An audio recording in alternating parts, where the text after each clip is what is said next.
conversation on Bahamas Junkanoo Festival, and there are a number of young groups that have developed in the last several years in our country. Many entrepreneurs have come on stream and doing some wonderful things. And Bianca is introducing us to a whole lot of them. And this one, the Sand Dollar Group. Yes, sir. Sand Dollar Design Studios. Yes, sir. We understand that you are doing brisk business designing costumes. Yes, sir. In our country. Yes, sir. How many people do you have working with you? We have our full team is a team of 6 persons. Okay. But we subcontract. It depends on the mass of work. We subcontract persons that we'll hire part-time, but full-time is 6 persons. You're designing year-round? Year-round. And you work for all Junkanoo groups, eh? Every Junkanoo group. Every Junkanoo group. From Freeport in the north to Nygard. Yeah, we've been contacted by every major Junkanoo group. Painting and pasting? Everything. From metalwork, obviously the larger costumes, they require welding and framework. We have one of our owners, he's a welder. We say he manipulates metal. So he is the person behind that. So persons hire us just to weld. Some persons might need heads for their costumes. They'll come and ask us to carve heads and paint. We have another one of our owners, Mr. Marco Mullins. He's a fine artist. And so we have the wealth of experience and knowledge in our company. So how did this group come together? Well, for the last 10 years, I've been pushing them to, persons have been knocking on our door, wanting us to build costumes for them. We've been a member of the Valley Boys Junkanoo group over the last That's a good group. 10, 15 years. Best group in the country. And our shack has been the most winningest shack in Junkanoo. Is that right? Every year we've hit the board in lead costume, off the shoulder, anything that we produce. They say if you want to become a winner, you would have joined our shack.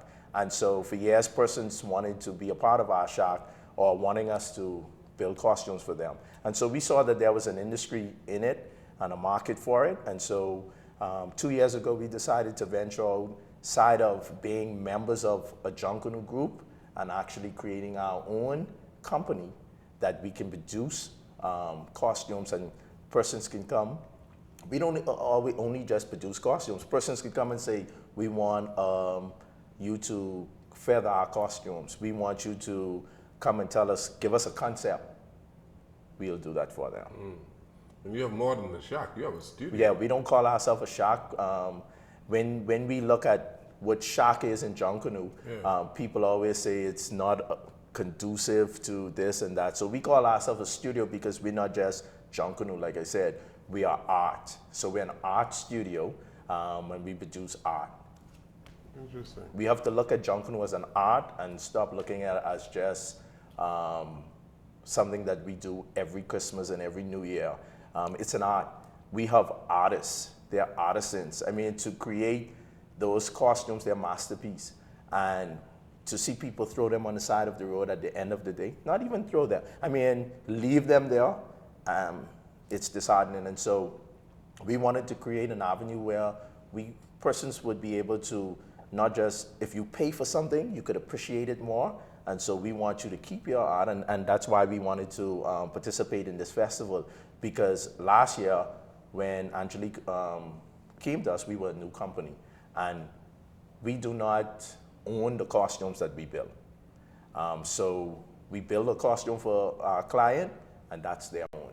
We pace a costume for a client, and that's their own. And so we don't have, at this festival, we wouldn't be selling anything. We will be there to consult persons who are interested in hiring us. We will be there for them to come and talk with us if they have ideas. And so they want to start now before those big groups come and say, hey, we want to lock you all down for the rest of the year, which groups have already started to do. And when I say groups, every group knocks on our door. And groups have even offered us to be the leadership of the group when we're like, no, this is our business and we want to develop what it is. And so, like I said, that's why this model that Angelique is doing, we're so happy to participate in it because there is a lot of economic opportunities in Junaknoo. So Angelique, you are bringing a whole lot of entrepreneurs together. Your group or your company, your organization is the beneficiary of having all of these groups coming together. Well, the festival brand will benefit at the end of the day. It's all about being able to empower everyone that participates in this particular event. At this stage, the beginning stage, of course, the festival isn't making anything. We're still investing at this stage. So the vendors are going to be able to benefit financially. The artists that are participating and performing are going to be able to benefit initially. But the festival brand is going out there and it's making people aware of these persons that are participating. It's highlighting and showcasing everyone. From last year to this year, we're reaching more persons because the website, Festivals Bahamas, we have a page on that website. So it allows persons to be able to see everything in addition to the costumes that are going to be for sale. That's another platform. So we're all about empowering and exposing the creative arts of Junaknoo and the culture of the Bahamas. So that's what we're all about with this festival. And being able to provide authentic Bahamian experiences for the visitors that come to our shores and fun activities for locals to be able to participate in. But eventually your group is going to make some money, right? Because you... This is our prayer. Yes, because This you is want our big prayer. sponsors, right? This is our prayer, Yes. Mr. Jones, Yeah, and the I business. thank you again for Yes. giving us this opportunity to let the world know what is happening here. Yes, you got to make some money because one of these days you got to pay. Yeah, because at the end of the day, we need to be able to eat too. That's right. You understand? Yes. So it's all about that particular level of exposure. Like I would have said earlier too, as a member of the CACIC award-winning Junaknoo Commandos, we've been able to carry Junaknoo globally. And that particular brand is an international, well-known brand. What is that? The Junaknoo Commandos. Okay. Because we've been to over 34 cities around the world to different festivals and carnivals, either performing or doing presentations or workshops on the creative arts of Junaknoo. As much as we love Junaknoo here in the country, the world is not aware of what we have here in Junaknoo. And right now, everything is lining up and opportunities are there for us to continue to expose Junaknoo. And just by these costumes being on sale, the Junaknoo Commandos did an artist in residency program in the UK 2 years ago. And some of the members sold costumes. Those costumes are still doing the rounds to carnivals in the UK. So there's nobody that can tell me there is not a market for these costumes internationally as well as locally, because we have these large foyers and boardrooms that can benefit from the color and vibrancy of Junaknoo on display. Yeah. Yeah, I have been completely blown away by Junaknoo, and so grateful to have been invited into the shack and be a part of it, and also to have my children as a part of it. And I've met so many people that just have incredible talents that are in Junaknoo. So whether it be an artist or a musician or a dancer, everything, and even within that, like there's just some great cutters that are really fast or whatever. You know what I mean? So it's incredible to meet just so many people in it, and I'm always blown away. This art is absolutely up there, you know. And how long have you been in Junaknoo? I've been in Junaknoo, I wouldn't want to tell you my age, but I've been in Junaknoo over 30 years, actually. I've won Off the Shoulder before, Best Free Dancer before. I've rang bells, and Junaknoo is a spirit, man. It's a spirit. The best thing about Junaknoo for me is in the shack. When you, with your brothers and your sisters, and you're working up, you have a goal, and you're trying to reach that goal. And so you have to work on balancing time, making sure that you complete a costume. So a lot of times that's the beauty for me, just spending those late hours. And then when I get on Bay Street, it's all about having fun.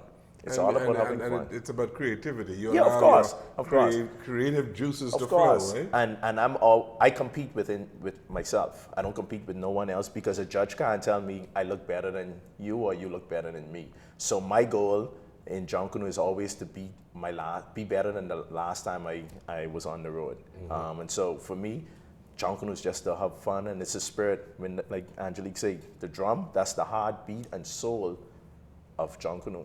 So hearing those drums, you're just ready to jump up and have a ball.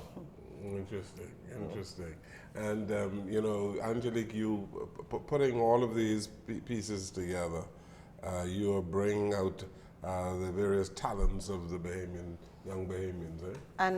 And the costume presentations will be Valley Boys, Saxons, Roots, One Family, and Genesis members have costumes that are going to be on display. So that ties into the spirit of Junaknoo. So you're not going to be able to look, unless you see the Junaknoo artists and you know them personally, you're not going to say, oh, this must be a Saxon costume, this must be a Valley Boy costume. When you come to the festival site, you're going to be like, oh my, look at this Junaknoo costume, and you're going to get to interact with them. You're going to get to really see the designs of these costumes, because on Bay Street or Shirley Street, you're not able to really see the amount of detail that goes into the production of those costumes. What about your team? You must have a fantastic team putting all of this together. Oh, yes. Oh my goodness. The thing is, even though I'm the person in the forefront, because they claim to be shy, right? I'm talking about hardworking. And what we've found that has been successful for this team of Committee for the Festival, everyone stays in their lane. This is your responsibility. If you need assistance in this area, reach out. But I'm not gonna go, there's somebody that deals with the vendors. There's someone that deals with the Junaknoo artists. There's someone that deals with the creation of the booklet. We don't infringe on what it is that they do. There's someone that deals with the coordinating of sponsors. There's someone that deals with the entertainment lineup. And if we begin to, I see this and that, things are gonna crumble. Something is gonna get lost if you don't stay focused on what it is that your task is. But you're the overall coordinator, aren't you? Well, I guess. So you have to find out exactly how far you. I do spot checks on a regular basis now, because I know what the timelines are for the execution of everything. Yeah. So those corporate persons, that booklet is in their inbox. They would have received a phone call, because someone created the booklet with the costumes and the prices, and another person is responsible for reaching out to the potential buyers. So hopefully it's moving like the clockwork that I think it is. So far, everything is lining up the way that it should be. Okay, good. Let's take a final break here on our program. We'll come right back.